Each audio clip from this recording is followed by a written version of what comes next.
Okay, and we heard our Alina Shirazi reporting 3 Hamas militants, including 2 senior operatives, were killed in Israeli airstrikes on Rafah.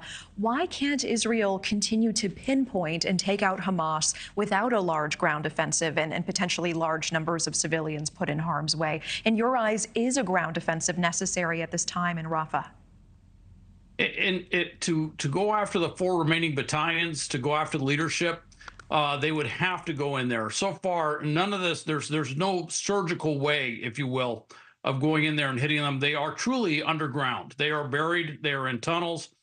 We saw an example of that. The tunnel they showed on the UN Relief Agency headquarters, which was rather stunning. That's another issue, but they are dug in, which means they have to go in there, have to take the ground, and then they have to work underneath the ground to go after them. And there is no surgical way to do that. Even when they do these airstrikes, as you see, it causes, even when they're very exact with the airstrikes, there is collateral damage, and they're trying to avoid that as much as possible.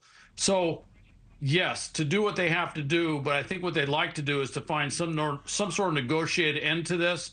And there has been some discussion of maybe a sort of an Arafat in '82 thing where, he and the remaining PLO were moved from Lebanon to Tunisia. Well, there's been some discussion that maybe some of these leadership figures, maybe some of the remaining battalions personnel, maybe they would go somewhere. I have no idea where they would go. I don't know what countries would want them, but that they might move out. So there might be some sort of negotiated end. I think that's way down the road, but it is something being discussed. Okay, and Colonel, I do want to ask you about some breaking news just coming into our newsroom right now. My producer just telling me this in my ear surrounding the war in Ukraine. We are hearing that Russians launching a drone attack on Kyiv right now, and previously we know they had already launched those attacks on Kharkiv. They already killed 7 civilians, including several children there, and that there were reports that those were Iranian-made drones. What is your reaction to this, and also the larger context of what we're seeing happening right now in the war in Ukraine, that Russia is launching a drone attack on Kyiv right now?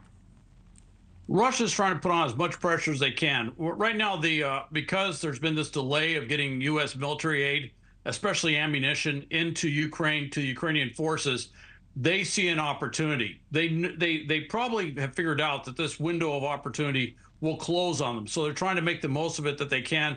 What they're really doing, and I think this is what Putin said in his rambling 2-hour interview with Tucker Carlson, was he was talking about negotiation. And what he wants to do is get the Ukrainians to a negotiating table.